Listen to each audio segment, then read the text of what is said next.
Everyone sees the wins, the medals, the highlight reels. But greatness starts before the scoreboard, right here in Aurora. In our schools, parks, and neighborhoods, athletes are grinding, growing, and chasing. Come along with me as I interview the legends and rising stars right here in Aurora. My name is Justin Evans, and this is Athletes in Aurora. Welcome to the very first episode of Athletes of Aurora. Today, we're at Aurora University, home of the Spartans, and we're gonna have a very special interview for you as we're interviewing one of the greatest cross-country runners of this campus, Deedee Malanado. She has recently won Aurora University Woman of the Year, Northern Athletics Collegiate Conference Woman of the Year. She joins a distinguished list of female student athletes from NCAA conferences and independent schools who have nominated female student athletes for the NCAA Woman of the Year award. These women represent college athletes spanning across 3 NCAA divisions. Let's go catch up with her. Hey Deedee, how are you? What up? I'm good. Are you ready to get this workout started? Yes, I'm excited. Awesome. So what kind of stretches do you do to warm up? Normally when I'm about to do a workout, I start with A skips. So I'll just be going like this. Okay. And do that for a little bit. And then I'll do B skips, which are just the ones where you're kind of kicking it out. Okay, cool. And then some high knees. All right, like that. Warming up a little bit. And then butt kicks. So the same thing, just there you go. I'm like, here we go. Cool. And those are some of the few that I start with. I got quite a few. I don't know if you want me to go through all of them. We'll go through all of them. I want the full regimen workout. Okay. So after those ones, after I do that for a little bit, I then do a side shuffle. Okay. So I'll just essentially go like this. Okay. And go like a little bit. All right, I'm a little out of shape, but you know, we'll get it right. Yeah, there we go. Awesome. And then do another, this one's kind of fun, but it's also very challenging. Okay. Karaoke. I don't know if you've heard of that one. I've done karaoke, but I haven't done the workout karaoke, so. You would think there'd be I don't know where the name came from. Yeah. But you're gonna take your knee across. All right. And you're gonna go backwards, and then you're gonna take this knee back, this leg back. Might break my own ankles, hold on. We'll go slow. Okay, so you do, and then back, and then across again. Ooh, okay.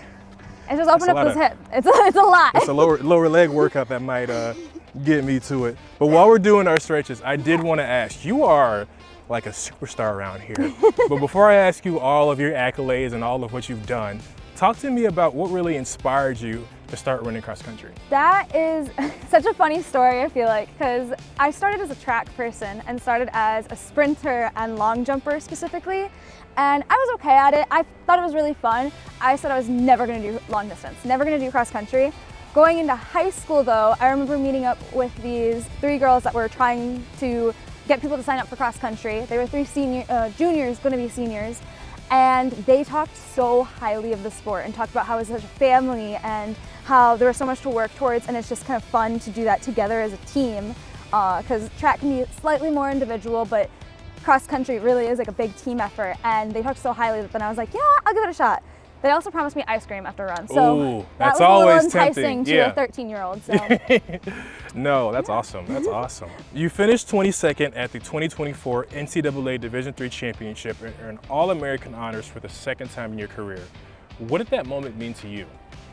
It being the 2nd time in my career, it was just kind of an everything moment for me in the sense that I was going to show that the first time wasn't a fluke or anything. I really earned it, and I earned my spot, and I earned my placement there, I feel like, because I feel like there's moments where I'll see other athletes and I get a little in my head of worried of like, what if I just had a good day? Mm-hmm.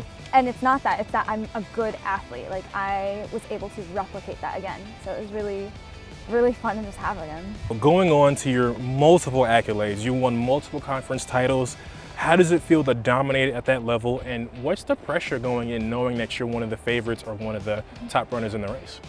Knowing that I'm going to dominate in a way has always been a little exciting, because then I can kind of make it an exciting race. Like I can go into that and get my teammates excited to hopefully do something similar in their races. Like it was so nice to go and do a race and beat everyone by a minute and sometimes, and then my teammates be like, wow, that was exciting to see.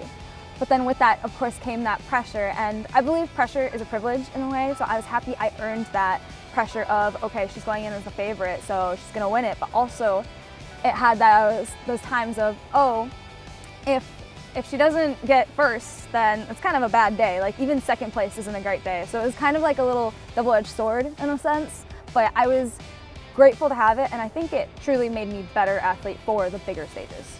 One of my last questions for today is, obviously you've consistently placed yourself in the record books. Is there a record or PR that like really stands out to you, or one that's just really special towards you?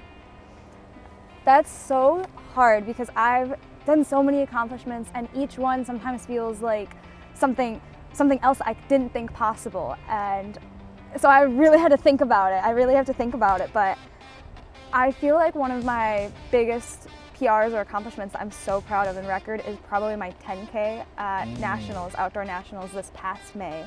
I had gone into it telling myself, I was like, I don't know exactly what I'm gonna place as. Right now I was seated at 8th, so the last All-American spot.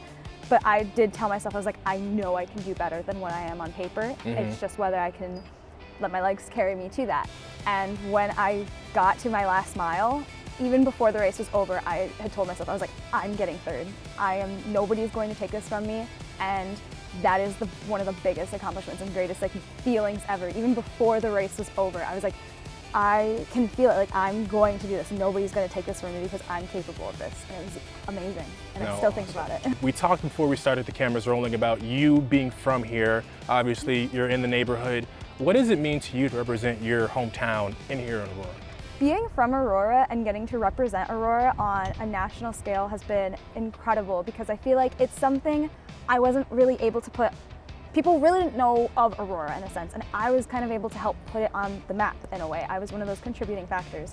And I remember that being something we talked about my freshman year, just going into nationals for cross country, my first time. My coach talked to me about how he was like, this is an amazing feat that you just made it here. Now, you don't need to go do something exceptional or spectacular. Right now, it's just about proving what you are. And right now, you're representing Aurora and helping put it on the map. And that's like something I take with me of like, okay, they're gonna see someone wearing their Aurora University jersey, but not just seeing that, but they're also gonna see that if they go into looking into my history, that I'm from Aurora, I'm from these grounds, I've been running around here for a long time, and I want to represent what that means. Are you ready to go for a run? Yes. All right, let's do it. Okay. So, for game day, do you have any pre-game playlists, warm-ups, stuff like that you do? I actually do have a playlist that I always put on like an hour and a half before I race. And I'm blanking on some of the songs, but I know one of them is All the Stars with Kendrick Lamar and SZA. That's a good one. Yeah, and then I've got The Greatest Show from The Greatest Showman on there as well. Oh, so that's another good one. Yeah, it's a range. It's a range. And they get me really excited to get into that race mindset. No, that's awesome. And then also, do you have any like strange superstitions? Do you wear certain color socks, t-shirt? I do. One of the ones I really like is on race day, I always wear panda socks. And actually, these are kind of the ones I'm wearing. That's super cool. Look at that. I love to wear my panda socks. I don't race in them though, and so that helps me get into, once I change out of them and into my race socks. That's so smart. That's like, okay, now we're locked in, you're serious about this now, and it's time to get ready to get on the line. But yeah, I love my little panda socks. That is awesome. Now, I know you have your panda socks on, so you're not in race mode, but do you want to race? You know what? Yeah. Let's do it. Let's do it. Yeah. 2, 1, go!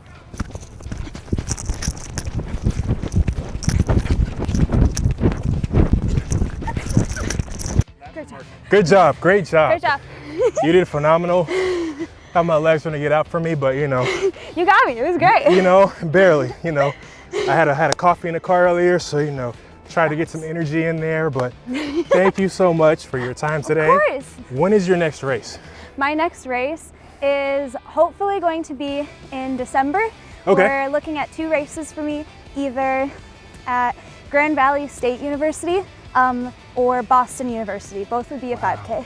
Okay, awesome, awesome. So if you see her racing, support. This is Aurora Proud, and this is episode 1 of Athletes of Aurora.